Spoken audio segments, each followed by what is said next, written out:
poor tone and rhythm can be the absolute bane of any bass player. So in today's video, I want to show you just some tips to do with rhythm and tone to help you along your journey. So let's get straight into it. Now, the first thing which we're going to focus on is tone. Yes, the video is called Rhythm and Tone, but we're doing tone first and then rhythm, because really you should start with tone. And some basic tone tips really are, you know, if you're playing the E string, keep your thumb on the pickup, but always keep your thumb grounded. Don't have it floating around anywhere on the other side of the bass doing some weird stuff. Have it grounded on the pickup if you're playing the E string if you're playing the A or D strings, and if you're playing D or G, then have it on the A string. I never tend to go onto the D string for that, but you can also have it on the pickup for E and A.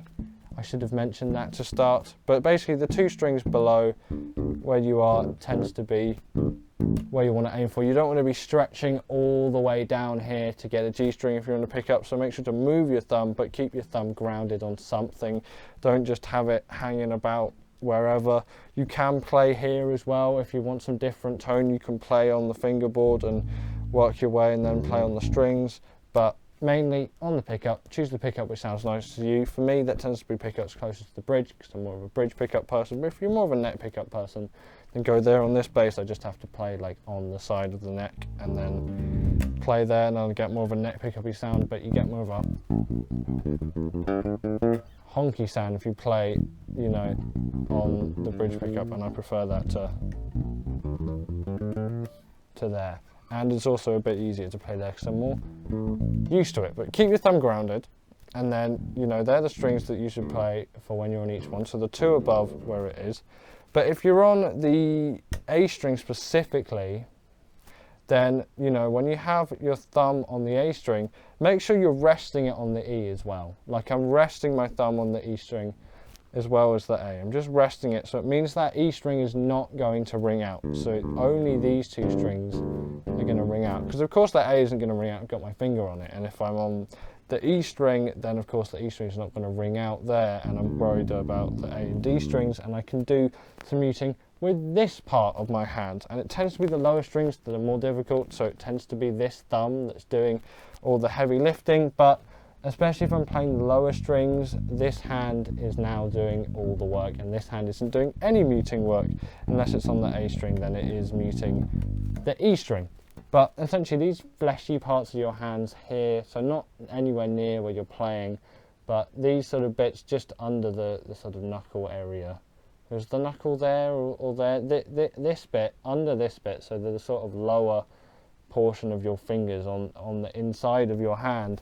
Rest on the G string, D string, A string, whatever strings you aren't playing, the strings lower than what you're playing, and then it balances out. Because if I'm playing, I have gone to the D string actually. I said I don't do it that much, and I don't do it that much, but I do end up there sometimes when I'm playing the G string.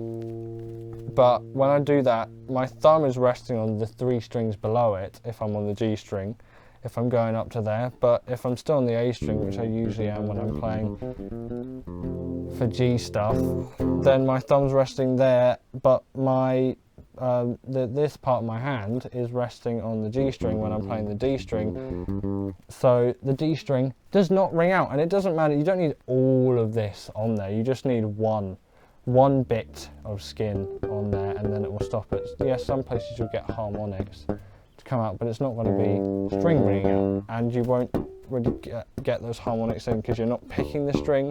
It's just vibrations from, you know, when you're playing other strings, which is the string noise, and why you need string muting. It's not because you're plucking the string inaccurately, but if you are and you're hitting other strings, then that's something else you want to watch out for. And you don't want to pluck the string, you want to press the string, and always press into the next string. You should hear this sort of nice popping sound. You won't be able to hear it on video unless I take my microphone off. I'll put it near it so you can hear it.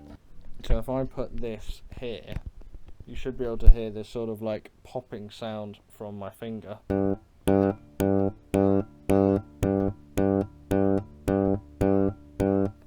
It's only slight and it's only faint, but that's the sort of sound you can get from there on the strings, and that's the sound that you should be getting. You should be pressing through the string as well. You shouldn't be, you know, plucking the string up, because if you're plucking it, it's going to sound like this, and if you press it, it's going to sound like this. You can see the tone is much cleaner there. So once you've got all of that down, you're pretty good for tone. The only thing is just make sure that you're not applying too much pressure. So take a string, let's say the A string, and just keep pressing. You'll get a buzzy note, and then you'll get the actual note which you need to get there. And then, you know, do that, find what the pressure is needed for each string. It might be a little bit more pressure higher up as the action gets higher, but find the spot where you know you don't have to put too much pressure on, but you've got just the right amount of pressure to get those notes down. As you don't want to be really squeezing it, because it only limits your dexterity when you're playing the instrument. So once you've got that, tone is good and tone is down. Now you want rhythm, and there's one key way to practice this, and we're going to go through 2 ways to practice some rhythmic ideas.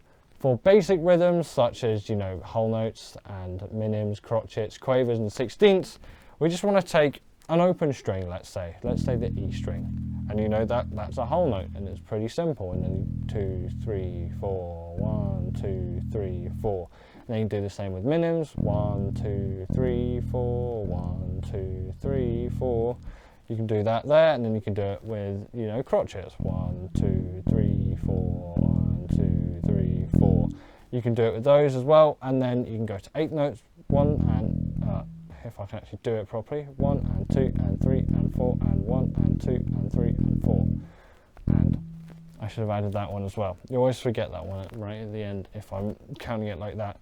But you want to practice rhythmic ideas like that. And of course, 16ths and 16ths are the hardest ones, and 16ths are the ones which I'm always practicing more. If we get a metronome out and go 1 E and a 2 E and a 3 E and a 4 E and a 1 E and a 2 E and a 3 E and a 4 E and a 1 E and a 2 E and a 3 E and a 4 E and a, then, you know, that's the stuff that you really want to practice, and you really want to get that consistent, because then you get good foundation for going around anywhere and getting good clean rhythm. And you want to practice those rhythmic concepts, those basic rhythmic concepts, which you really do need to nail.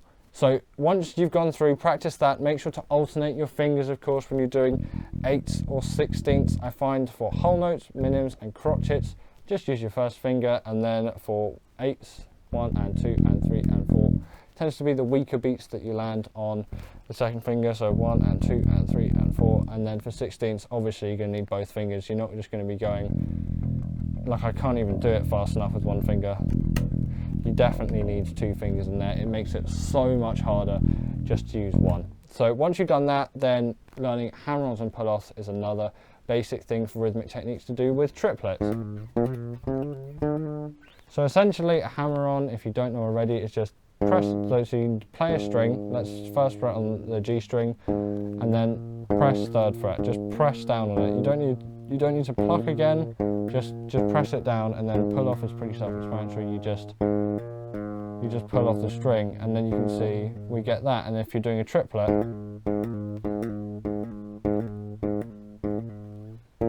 this may hurt your fingers a little bit in the beginning, but then you can go around and do triplets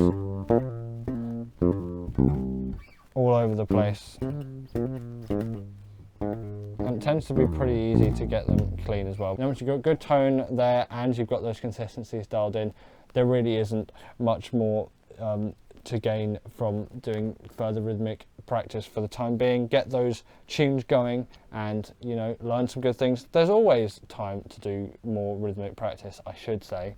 But once you've got those basic essentials down, then, you know, you're pretty locked in, you're pretty nailed. You need to keep it up, but you don't need to explore loads of other things if you don't want to explore loads of other things, like all kinds of triplets, like triplets, 16th notes and all of that. You don't need to delve into all of that. You can pretty much do everything with those rhythmic concepts that I've taught you today and go ahead and take that with you. You don't want to overwhelm yourself with too much information to start with. You want to go with some simple concepts, but then, you know, just bring it up to those higher levels. And triplets and 16ths and 8ths are used in literally everything, so you're going to have no problem learning stuff with those rhythmic concepts. And once you've got good tone as well, there's really nothing you can lose. So that's all I've got for today's video. I hope you've enjoyed, and I'll see you in the next one. Bye.